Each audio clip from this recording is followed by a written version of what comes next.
Okay.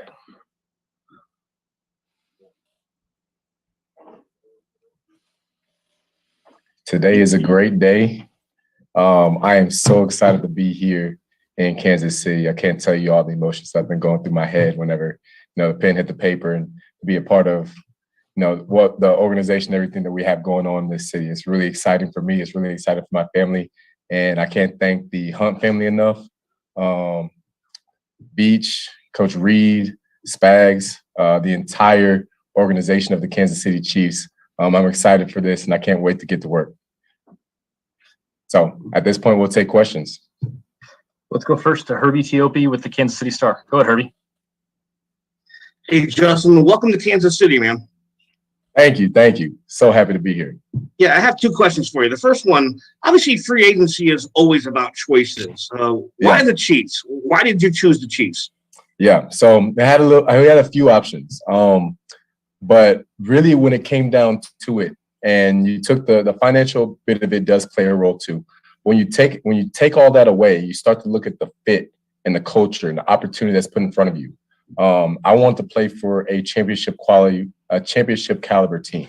I want to play in a system that I thought would fit me, would be able to highlight my strengths. And when you looked at the defense that Spags run, and you look at Chiefs being in the AFC Championship 3 years in a row, going to make that 4.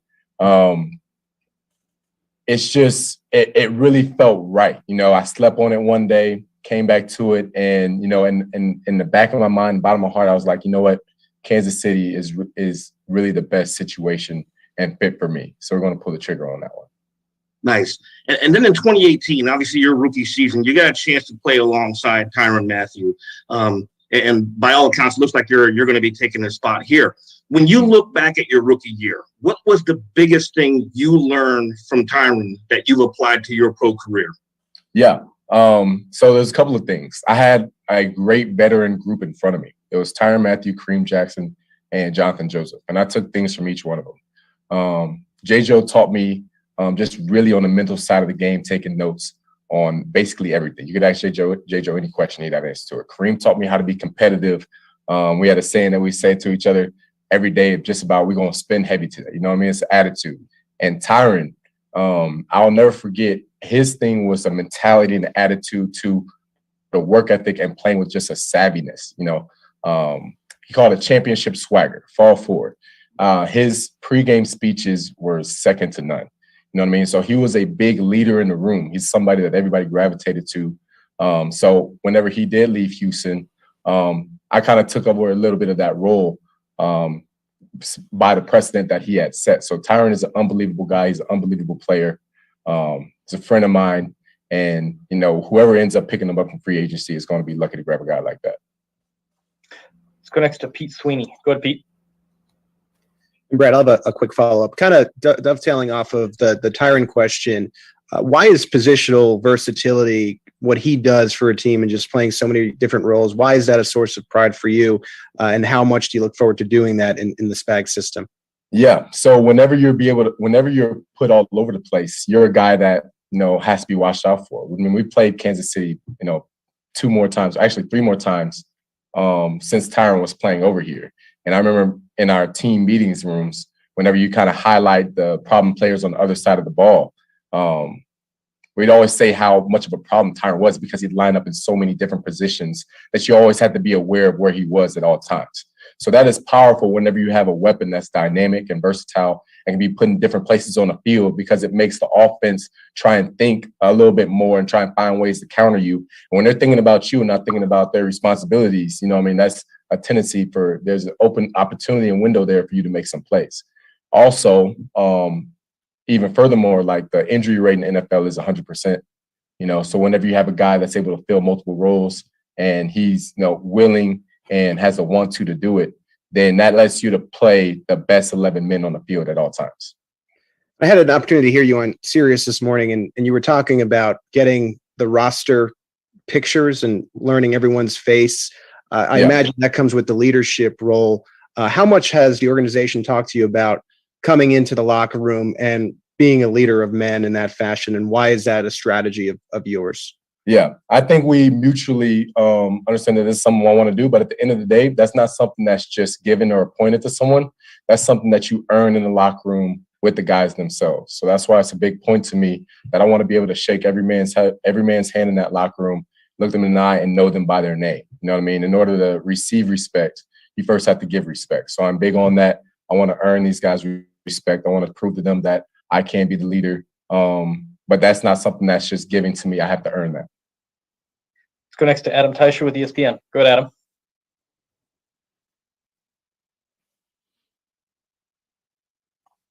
Adam, I think we're having some audio trouble with you there. Give it another shot.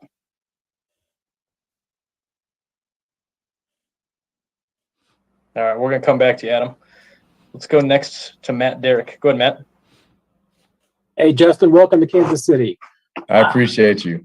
Hey, you talked about Tyron a little bit, but coming to Kansas City, how much of it is you feel like that the role that you're going to be playing in Kansas City is stepping into what he did versus being you and letting Spags deploy you in the ways that you play best. I mean, do you see yourself playing a similar role with Tyron or something different? Yeah, so I have always said this, that a copy is never worth as much of an original. There will never, ever, ever be another Tyrann Mathieu to come through Kansas City. There just won't. But I can bring the best Justin Reid possible to Kansas City. So that's my mentality. I'm going to play to my strengths. I'm going to play to who I am. I'm going to play to the defense. And, Spags has some creative things that we're going to do going forward. And that's what we're going to do. We're going to play great defense. We're going to play great ball. Let's go next to Nate Taylor. Go ahead, Nate. Hey, Justin, welcome, and thanks for doing this. I have two questions for you. When you go through a free agent process for the first time, can you just sort of give us a picture of what it was like, how many teams you were sort of thinking about it, and why necessarily Kansas City sort of just was more reassuring to you in some sense? And then Brad will have a follow-up. Yeah, so going through free agency is kind of like a little bit of a limbo, you know what I mean? Because you're in the season, like for me in Houston, you're still rooted and connected there. You kind of start figuring out, okay, what's going to happen next. You really have no idea, You start to hear little whispers, maybe this team might be interested, maybe this team might be interested, but nobody really knows for sure until the tampering window opens and then teams actually start, putting offers on the table. So before you actually have some official information, it's kind of just anxious. You don't know what's going to happen next. A little bit like the draft is, except now this time you have a little bit more decision-making power in it. And whenever offers did start getting put on the table, I talked along with my agent, Joel, and, we sifted through them, really just tried to find a situation that made the most sense. And for me, that ended up being Kansas City. And having looked back on it, it really happened all kind of fast, to be honest with you, from agreeing to terms to getting on a PJ to, signing the contract. That was over the span of 48 hours. So it all happens really fast. But I'm so excited about the opportunity that I have and that we have here. And to that, Justin, how much did you know about Steve Spagnuolo, and how much of the conversations you had with him and sort of his vision for you, obviously knowing your skill set, just what did you learn from that conversation that leads you to believe that this is the best fit? Yeah, his defense is very dynamic, and I love that. He has so many different wrinkles that's put in it, playing a too high, switching it up and playing the zone, blitzing on occasion. I think I said a little bit earlier, I would love to highlight blitzing a little bit more and add that to my game. So all of that really intrigued me. He's had a long history of success, and I'm excited to be a part of that. Let's go back to Adam Teicher. Go ahead, Adam. Give that a try. Can you hear me this time? Oh, we can hear you. We got you. Great. Hey, welcome to Kansas City, Justin. You played, as you mentioned earlier, against the Chiefs a few times. Did you get a sense from playing against them over the years what it was like to play here? And can you sort of elaborate on that? And Brad, I'll have a second question as well. Did anybody else catch what he said? There's a little echo. I couldn't really make out. Yeah. Adam, why don't we try again? Why don't you mute your computer? Because I think that's giving us some feedback. Adam, you got us?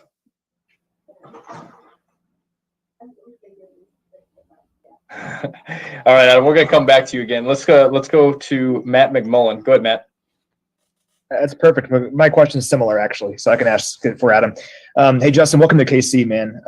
You've had a chance to play in Kansas City as an opponent before. Yeah. What was it like, that experience for you, just being in Kansas City and kind of feeling the loudness, for lack of a better term, and how excited are you to be a part of that now? Yeah, man, it was nuts. It was nuts. It was a completely electric atmosphere. You could literally feel the hairs on my arms stand up every time we stepped out there. A lot of times didn't end the way that I wanted to playing for Houston, but it was an electric atmosphere. I had so much fun playing in stadiums like that. There's really only a couple that really give you the feeling that Arrowhead Stadium will give you. I believe Seattle's one of those. The Saints are one of those.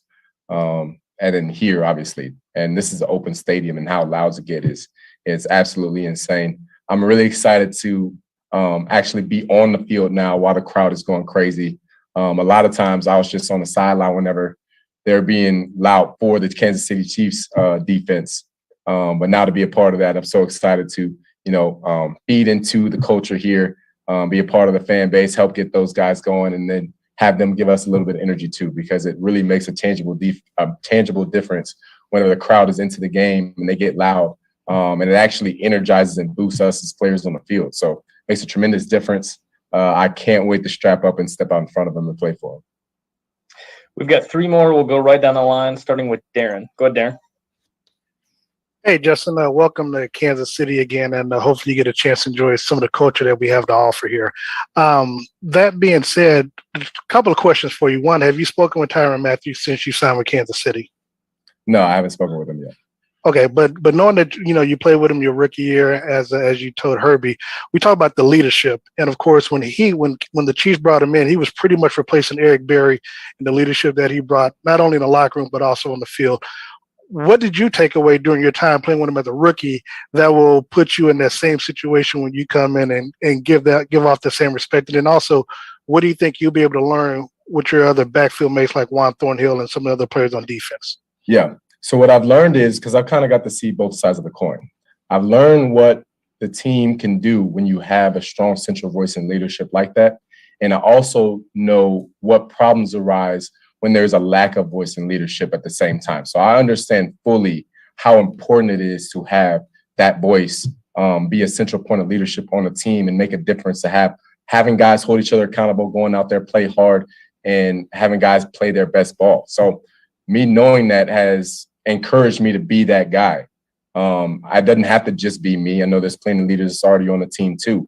And the more leaders there are, the better. You know what I mean? As long as guys take accountability and ownership of the team and what direction we're going to we're going to go in, which has been done here, very well for a long time. That's going to turn into good results. I forgot the second part of your question. I'm sorry. Yeah, the second part was just based. Well, I was asking more so, what are you hoping to learn from your teammates that you have here, like a Juan Thornhill and the other players on defense? Yeah. So I actually met Thornhill in Arizona. We're training together at the Exos facility. So we talked a little bit. We're about the same size, a lot of similar characteristics. I think it's going to be fun that we'll be able to be interchangeable in the roles that we play. We'll go last 2, Steve, and then back to Adam. Go ahead, Steve. Hey, Justin, what's up, man? Welcome to Kansas City. I appreciate you. How's it going? Hey, it's all right, man. Chiefs Kingdom, you talked about them. They're one of a kind, man. When they like a player, they attach themselves to that player both on and off the field. But my question for you is, what's your message to Chiefs Kingdom, man, about what they can expect from you on and off the field? You can expect a guy that's going to be not only physical, but a guy that's going to make plays on the ball, be that field general on the back end, make sure everything is airtight. And I make a point out of it, man. I try and put it on tape every week. I've actually had receivers come and talk to me about when they've seen me on tape. If there is a guy in the wrong color jersey in my area, and he's not an offensive lineman, someone that's the same size as me, right, I'm going to make him pay for coming in my space. You know what I mean? So that's a point that I make. I make it a point to put it on tape every week. I'm going to be physical. We're going to play good ball. We're going to be smart. We're not going to get a ton of flags. And we're going to find ways to get to the ball, because on defense, the thing that matters more than anything else is finding a way to get the ball. And we'll give Adam another shot. Adam, go ahead. Third time's a charm. Third time's a charm. Let's do it. We good this time? Oh, you got quite the echo there, Adam. Do you have your computer on too? Yeah, I'm gonna kill my computer here. So just hang with me 1 second. All right. Just turn your mic Okay, input we down. good now? There you go. We got you. Okay. Hey, Justin, welcome to Kansas City. Just curious, you mentioned this earlier, you played with against the Chiefs 3-4 times in your career. Did you get a sense what it was like to play against the Chiefs from those games? And if so, what was that? And Brad, I'll have a second question as well. Did I get a sense what it would be like to play for the Chiefs, or did I get a sense? Yes. Yeah. It kind of felt like the Chiefs were a conference opponent. We played them so many times.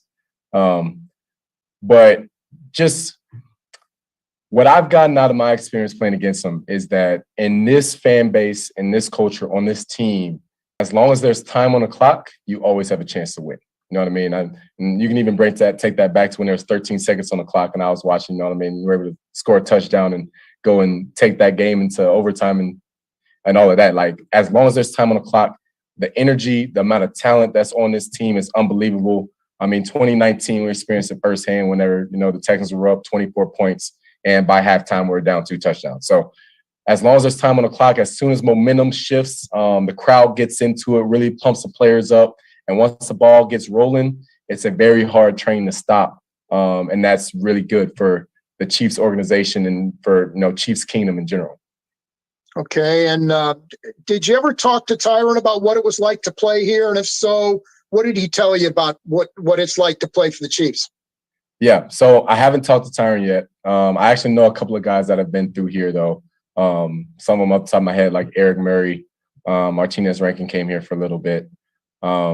Couple of guys, but all of them tell me, I mean, how great of an experience that they had here. They said this is a city that they would raise their kids in. They said that the culture, first of all, the food and the barbecue is amazing. You won't run short out of places to go eat. They said when you drive up on game day, miles away, you'll start to smell the barbecue. They talk about just how electric the fan base is once you actually did get on the field. So I'm looking forward to all of those things. Justin, we appreciate the time. Thanks for joining us. Absolutely. Appreciate you guys. All right, guys, that is it for today.